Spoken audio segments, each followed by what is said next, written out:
कहते हैं लिक्विड का कोई फॉर्म कोई शेप नहीं होता, उसे जिस भी पात्र जिस भी कंटेनर में डाल दिया जाए वो वैसी फॉर्म वैसी शेप ले लेता है, यानी जहां जाता है वैसा ढल जाता है। कुछ इंसान भी वैसे होते हैं। हम उनके फिजिकल अपीयरेंस की बात नहीं कर रहे हैं, हम बात कर रहे हैं कि जीवन में वो जो भी काम करते हैं इतने अच्छे से करते हैं कि ऐसा लगता है वो इसी काम के लिए बने हैं। ऐसे ही एक इंसान है जिनका नाम है आर्नोल्ड। उनके बारे में आपने सुना होगा कि वो एक बहुत प्रसिद्ध बॉडी बिल्डर हैं, पर वो सिर्फ एक बॉडी बिल्डर नहीं है, वो एक्टर भी हैं। एक्टर के साथ साथ पॉलिटिशियन भी हैं। वो बहुत कुछ हैं। एक जीवन में उन्होंने जितना काम किया है और जितने अच्छे से वो काम किया है वो काबिले तारीफ है। उन्हीं के बारे में हम बातचीत करेंगे। उनकी एक किताब आई थी साल 2012 में। किताब का नाम था टोटल रिकॉल।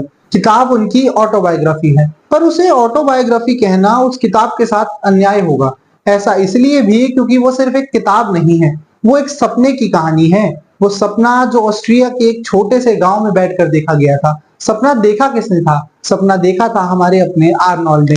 क्या ख्वाब रहा होगा, क्या इच्छा रही होगी जिसको पूरा करने के लिए उन्होंने पूरी जान झोंक दी। इमिग्रेंट होने के बावजूद आर्नोल्ड को अमेरिका में बहुत सक्सेस मिली, वो भी किसी एक फील्ड में नहीं बल्कि तीन तीन फील्ड्स में, जिसके बारे में हमने आपको बताया।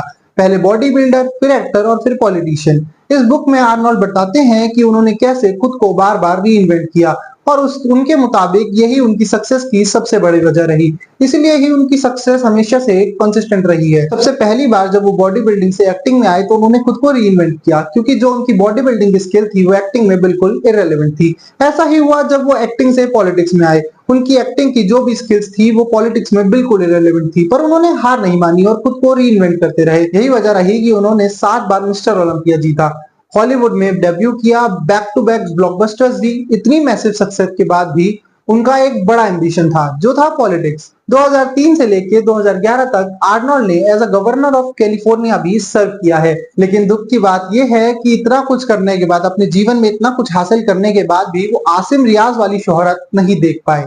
अगर आप आर्नोल्ड के फैन हैं तो आपको ये जरूर पता होगा, वो काफी बार कहते हैं break the rules not the law. इस फिलॉसफी के पीछे सबसे बड़ा रीजन है कि वो बदलाव में बहुत विश्वास करते हैं। उनके मुताबिक उनकी सक्सेस का यूनिवर्सल फॉर्मूला है अडेप्टेबिलिटी और कंसिस्टेंसी। वो इतने अडेप्टेबल और कंसिस्टेंट है, इसके पीछे भी मुझे जो कारण नजर आता है वो है कि उनका हंगर जो है वो नेवर एंडिंग है। वो हमेशा ही ट्राई करते रहते हैं कि वो कुछ नया करें और सक्सेस तक पहुंच सकें। उनके लिए सक्सेस एक डेस्टिनेशन नहीं है बल्कि एक नेवर एंडिंग जर्नी है, जिसमें ऑब्सेशन और हार्ड वर्क हमेशा टैलेंट को बीट करता है। वापस लौटते हैं किताब की तरफ। टोटल रिकॉल एक माइंड ब्लोइंग रीड है जो कि हर यंगस्टर को पढ़नी चाहिए। ये किताब सिर्फ एक इंटरेस्टिंग बायोग्राफी नहीं है, ना एक बार अच्छी किताब पढ़ने लायक चीज, ऐसा नहीं कहेंगे। हम कहेंगे कि ये ब्लूप्रिंट टू सक्सेस है मॉडर्न वर्ल्ड में, क्योंकि इसके अंदर वो सारे मंत्राज हैं जो आपकी रियल लाइफ में आपको हेल्प करेंगे। क्योंकि ये सारे फ्रेश और पियरी लगते हैं, वो उन्होंने जो बातें कही हैं वो हमेशा ही ताजा रहती हैं, एवरग्रीन रहती हैं, या जो उनका जीवन रहा है वो हमेशा उन चीजों पे बात करते रहे जो उनको कंसिस्टेंट बनाती हैं थ्रू आउट। आप अपनी लाइफ में बहुत सारे फेजेस में होते हैं जहाँ पे आप किसी और से इंस्पिरेशन लेना चाहते हैं, तो आप उनसे बिल्कुल इंस्पिरेशन ले सकते हैं। आप बहुत अच्छे इंसान से इंस्पिरेशन ले रहे हैं, आसिम रियाज जैसे व्यक्तियों से इंस्पिरेशन ना लें ताकि आपका जीवन आसान हो सके। आज के लिए वीडियो में बस इतना ही। उम्मीद है आपको वीडियो अच्छी लगी होगी। वीडियो अच्छी लगी हो तो वीडियो को लाइक करें, शेयर करें और चैनल को सब्सक्राइब करें ताकि आपको और भी ऐसी वीडियोस देखने मिलती रहें हमारे इस चैनल फ्लेम ऑफ थॉट्स पे। Thank you.